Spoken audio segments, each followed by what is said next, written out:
શિયાળાની શરૂઆત થાય એટલે બધાના ઘરમાં જુદા જુદા પાક બનતા હોય છે. એમાંનો આજે આપણે બનાવવાના છીએ બાજરીના લોટનો શીરો. આ બાજરીના લોટનો શીરો શરદી ઉધરસ ખાંસી હોય એમાં પણ ખૂબ જ ગુણકારી છે અને ખાસ કરીને ડિલિવરી પછી બહેનોને આ શીરો ખાસ ખવડાવવામાં આવે છે. તો આ શીરો આપણે કેવી રીતના બનાવવો તે ચાલો જોઈ લઈએ. બાજરાના લોટનો શીરો બનાવવા માટે આપણે જોશે બાજરાનો લોટ, થોડો ગુંદ,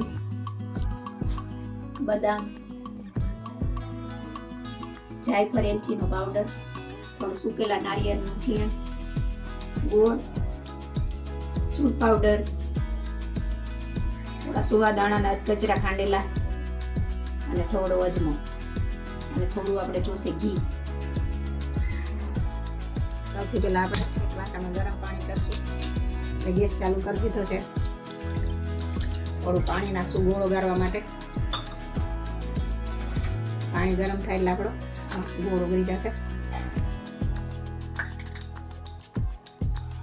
આપણો ગોળ ઓગળે ત્યાં સુધીમાં આપણે થોડું એક વાસણમાં ઘી લઈ લઈશું. ગોળ ઓગળી જાય એટલે આપણે આને બંધ કરી દેવાનું છે. ઘી ગરમ થઈ જાય એટલે આપણે એક ગુંદની કણી નાખીને જોઈ લઈએ ઘી ગરમ થઈ ગયું છે કે નહીં.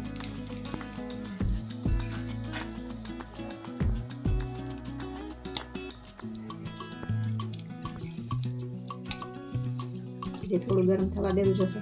પછી આપણે બીજો ગુંદ નાખશું. હવે આપણે ગુંદ નાખશું.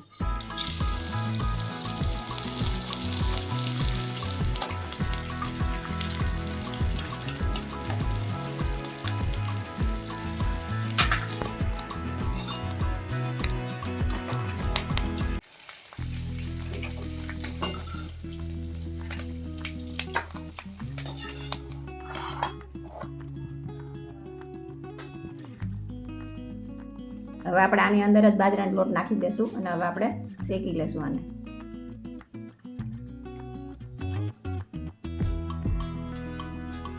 શરૂઆતમાં કોરું કોરું લાગશે, બધું ભેગું થશે એટલે, પણ જેમ જેમ આપણો લોટ શેકાશે એમ એમ ઢીલું થતું જશે.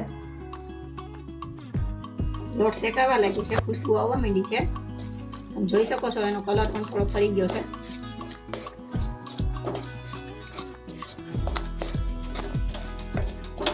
જેમ જેમ લોટ શેકાય એમ ઢીલો પડી જાય છે, પાછો ઘી છૂટું પડવા લાગે છે.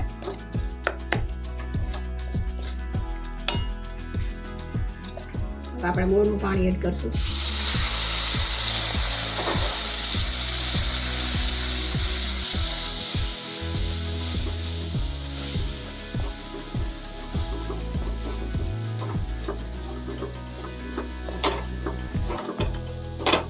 થોડું પાણી શોષાય એટલે આપણે એલચી ને જાયફળનો ભૂકો નાખી દેશું. સૂંઠ પાવડર, થોડો સુવા દાણાનો પાવડર અને થોડો હાથેથી મસળીને અજમો, થોડું નારિયેળનું છીણ. આપણે બધું મિક્સ કરી દઈશું. બદામ,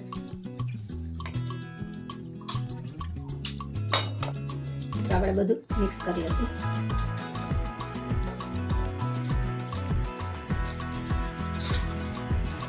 જ્યાં સુધી છૂટું પડે ત્યાં સુધી આપણે હલાવવાનું છે. હવે આપણે એમાં દૂધ નાખશું.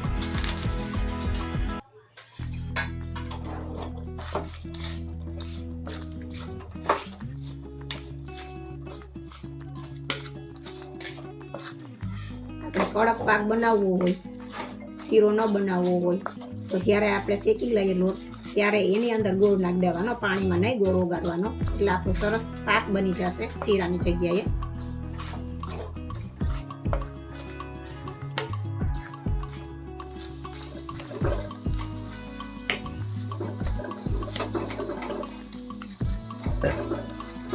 ડિલિવરીમાં ખવડાવવા માટે શીરો જો બનાવવાનો હોય તો એમાં 32 પાવડરનો સમાવેશ અવશ્ય કરવો.